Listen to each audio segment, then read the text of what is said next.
For almost 70 years, fighters from the Karen National Liberation Army have been taking up arms against the government. They want self-determination for the people of Karen State, most of which is controlled by the rebel group.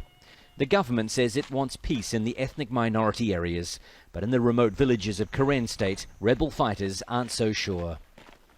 We worry about fighting happening again at any moment, so we have to keep our soldiers prepared. How can we trust Myanmar's government and military? Everyone in the world knows about them, and even their own citizens can't trust them.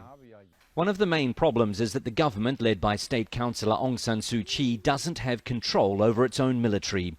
The army ran the country for almost 50 years and is still the most powerful body in Myanmar. The relationship between the civilian government and the military is not good. A source connected to the army has told Al Jazeera that has to be resolved before peace talks with rebels can make progress. So far, the Myanmar government has held 2 peace conferences with rebel groups. There's also a so-called nationwide ceasefire agreement in place. So-called because there are still many groups that haven't signed that deal. Among those that have, these guys, the Karen National Liberation Army. And yet, fighting continues. As this footage shot by a Karen fighter last month shows, the ceasefire agreement isn't holding. As always, it's civilians who suffer the most, with almost 100,000 refugees living in camps across the border in Thailand. We want to go home, but we don't dare because the ceasefire agreement hasn't brought peace. We cannot trust the ceasefire agreement. In the meantime, soldiers in rebel areas are holding their ground, like they have for decades. The most experienced fighters never believed the armed struggle would still be going. We have fought against them for so many years, so we know that Myanmar will not give us equality easily. Not only the Karen, but other ethnicities too. So we have to fight for our rights, but if we cannot make peace in our time, it will be up to the next generation.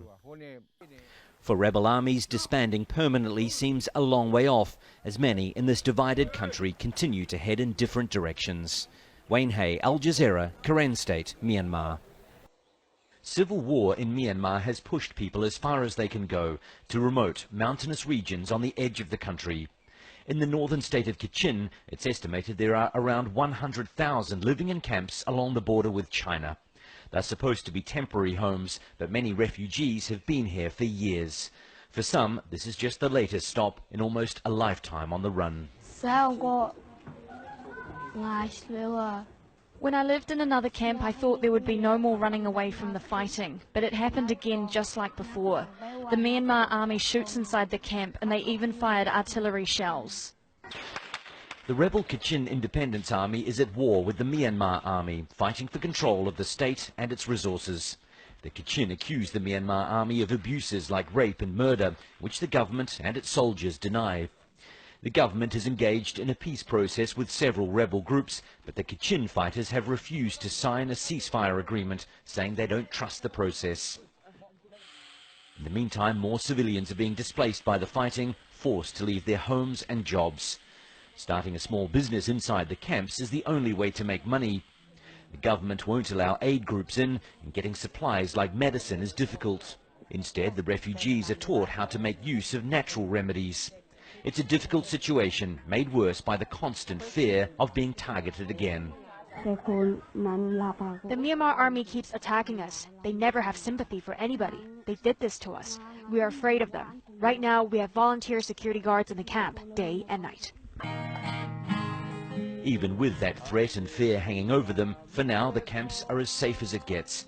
There's no sign that the violence in Kachin State will end anytime soon, meaning returning home isn't an option. Wayne Hay, Al Jazeera.